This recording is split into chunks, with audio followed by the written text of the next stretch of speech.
Şahidət ki, yine hazır 3 aydan balada privka sezon boladı-ku.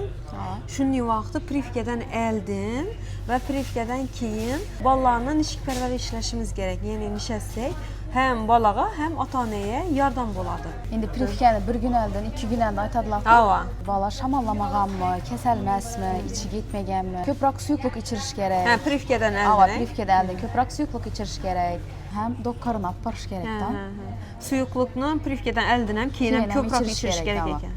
Keyin privkadan keyin həm temperaturası çıxışı mümkün. Ava. Keyin bir vaxtlarda temperatura çürədon, darılar, sviçə, siroplar boladı, şulanbəş gerek. Keyin aşı okulurğan yerinə magneziya koysa boladı. Gökərib, katı periyodik Ava, ağrıq boladı axırı verək. Neçə mərtə qoyuş mümkün gününə şu magneziya? 3-4 mərtə koysa boladı.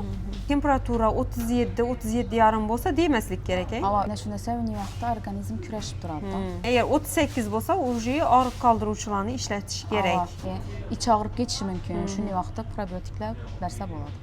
Hə, iç ağrıq geçiş halətləri İçi boladı. ağrıb, həm içi geçişə mümkün. Hə, privkadan keyin. Bunun vaxtı nişki probiotiklər bəriş gerek. Yaşına qarab.